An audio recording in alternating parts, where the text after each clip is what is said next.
let's work on glutes in standing.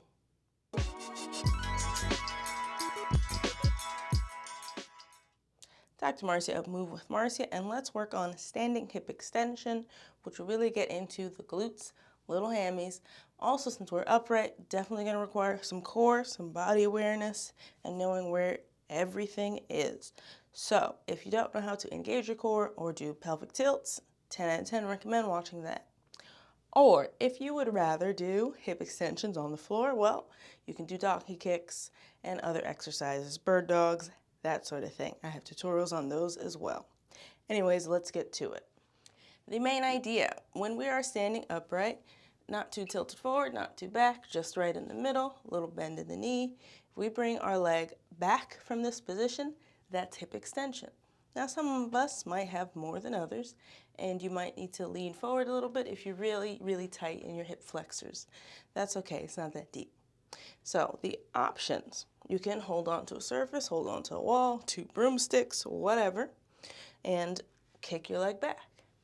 And you can kick for a couple of reps, you can kick and hold, you can kick and pulse, as long as you are still in one straight line. So even if I'm leaning forward, I'm still in one straight line.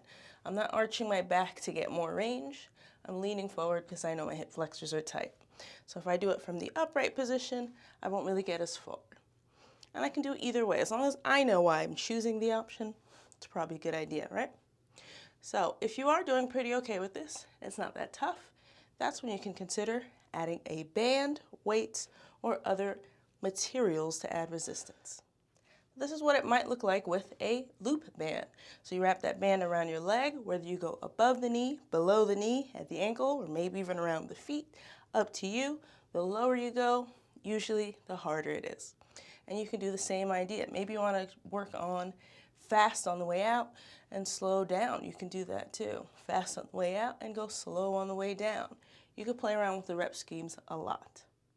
If you have dumbbells instead of bands, you could also add resistance. It does require a little multitasking, squeezing it behind the knee, and now you're doing hip extension with the knee bent. And the same concept applies. However far I get is however far I get. If I want to increase the range, I'm not going to arch my back. I would lean forward if the hip flexors are what is keeping me from getting more range. You could also play with isometrics, whether you're pushing against a wall, trying to push back, squeeze, squeeze, squeeze, and then relax with a straight leg or a bent leg. You could also play around with your setup a little bit more with that bent leg. Maybe you want to put your knee on a chair, hold the top of the chair, and move back and see if that helps you stay a little sturdier, stay in line, keeps you honest. Worth a shot, tons of options. And there you have it, a couple of moves for standing hip extension.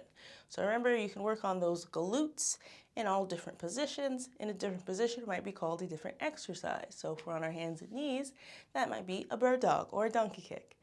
So choose wisely depending on what you're getting into for that day. If you have any questions, comments, concerns, drop that down below. That's what the chat section is for.